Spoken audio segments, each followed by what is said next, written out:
اهلا بيكم في اول فيديو من فيديوهات تعليم الخياطة للمبتدئين. ان شاء الله باذن الله هنبتدي مع بعض نتعلم الخياطة يعني من الصفر، يعني مش شرط تكوني عندك اي خلفية عن الخياطة.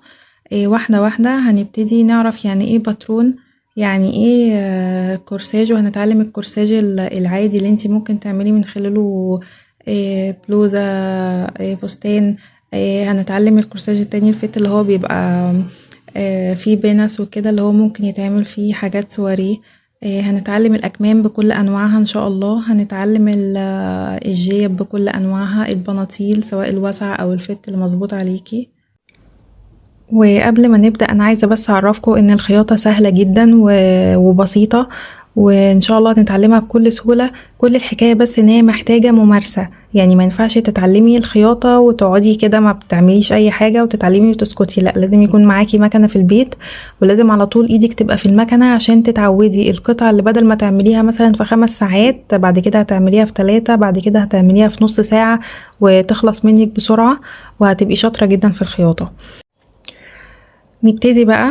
اول خطوة من خطوات الخياطة عشان تطلع مظبوطة هي المقاسات لو ما كانتش مظبوطة كل اللي انت هتعمليه بعد كده مش هيبقى مظبوط. لازم المقاسات تبقى مظبوطة، دي الخطوة الاولى من نجاح عملية التفصيل اللي انت هتعمليها.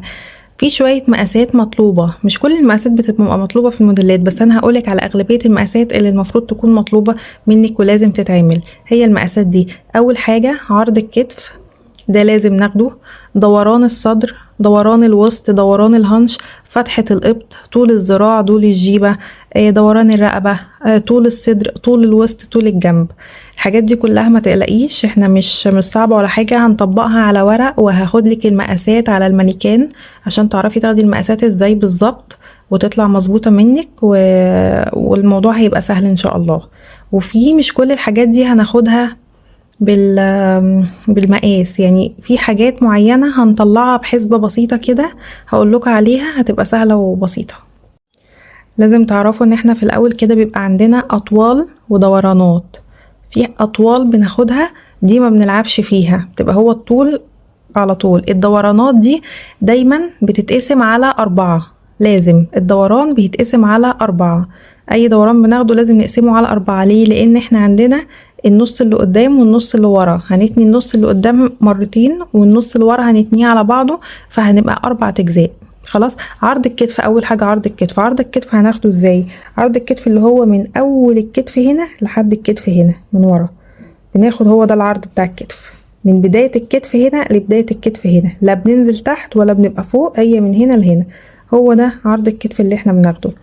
طيب دوران الصدر بناخده ازاي؟ بنلف المازورة عند اعلى نقطة في منطقة الصدر، نشوف فين اعلى نقطة في منطقة الصدر، المازورة تتلف حواليها.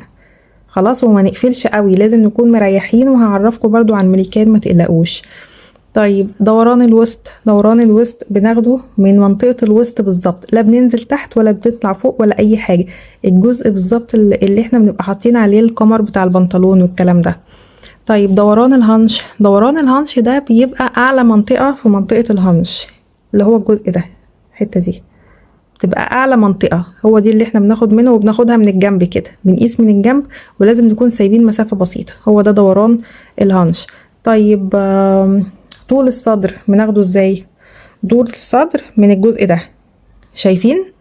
من عند الرقبة بالظبط، الحتة اللي بعد الرقبة، من الجزء ده من هنا لحد ننزل لحد اعلى نقطة في منطقة الصدر، من هنا. طول الصدر ما بناخدوش من هنا، ما بناخدوش من هنا، بناخده عند اعلى نقطة في الكتف. شوفوا الكتف بيبقى نازل ازاي، بيبقى نازل كده، احنا بناخده من هنا لحد اعلى نقطة في منطقة الصدر. طيب طول الوسط بناخده ازاي؟ نفس الحكاية، من هنا الاطوال بناخدها دايما من هنا، الكتف بيبقى كده وبيبقى نازل كده، من هنا بناخد برضو كده لحد ما ننزل لحد الوسط، هو ده طول الوسط.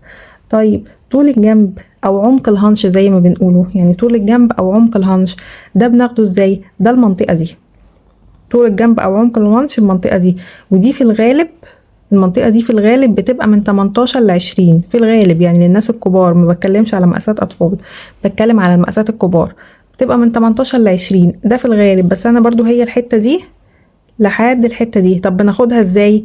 بتقعدي على كرسي وبتاخدي تقيسي بالمزورة من عند الوسط، تحطي مثلا حزام عند الوسط ولا حاجة عشان تعلميه، لحد ما تكوني ايه الحتة اللي لامسة الكرسي. يعني هي الحتة دي بتتقاس ازاي؟ بتتقاس كده، تعرفي تقيسيها وانتي واقفة تمام، بس عشان تطلع مظبوطة تكوني قاعدة على كرسي وتيجي من عند الجنب تحطي مزورة من هنا وتنزلي لحد الحتة اللي انتي قاعدة عليها على الكرسي. هو ده طول الجنب او عمق الهانش اللي احنا بنتكلم فيه. عندنا طول الذراع وطول الجيبة والبنطلون، طبعا دي حاجة معروفة وحاجة مفهومة. طول الذراع طبعا الذراع من عند اول الكتف لحد الاخر خالص، وما بنبقاش فاردين دراعنا واحنا بناخد المقاسات. الدراع بيبقى متني اللي هو بيبقى عامل كده اهو، هو ده طول الذراع. بناخد من عند اعلى منطقة خالص من عند الكتف ونقيس كده كده كده كده بالمزورة لحد اخر الذراع خلاص، يعني قبل الايد، اخر طول الكم اللي انت عايزاه. هي بتتاخد من كده، ما بناخدهاش المقاس، ما بناخدوش والدراع مفرود، المقاس بناخده والدراع متني بالطريقة دي. طب طول الجيبة او البنطلون نفس الحكاية، طول الجيبة او البنطلون من عند الوسط ننزل لحد ما نشوف عايزين جيبة قصيرة عايزينها طويلة، نفس الحكاية البنطلون قصير او طويل او الكلام ده. ولازم لما نكون بناخد اطوال، طول جيبة طول بنطلون اي حاجة من الحاجات دي، حاولوا تسيبوا يعني 4-5 سنتي زيادة في الطول.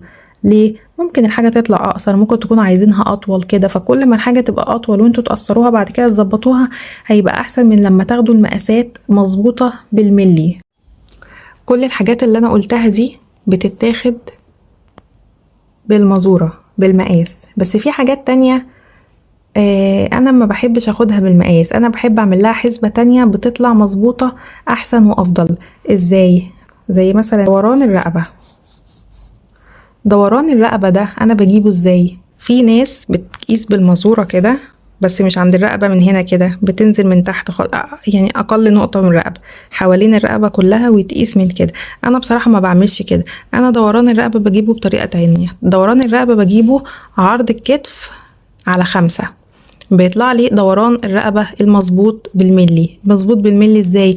اللي هو مش بيبقى حوالين الرقبة قوي قافل ولا هو بيبقى مفتوح، اللي هي بتبقى مظبوطة خلاص. فانا دوران الرقبة بجيبه بعرض الكتف على 5 تمام اهو. دوران الرقبة بيتحسب عرض الكتف على 5، بتيجي المقاس مظبوط.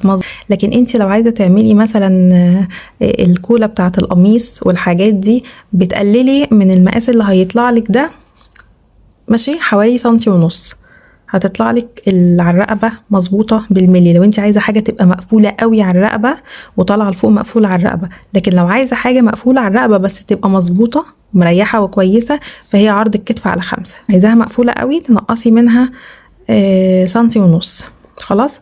حاجة تاني، فتحة الإبط. فتحة الإبط دي كمان في ناس بتجيبها بتقيسها كده برضو، الدوران ده فتحة الإبط اللي هي الفتحة بتاعت الكم دي.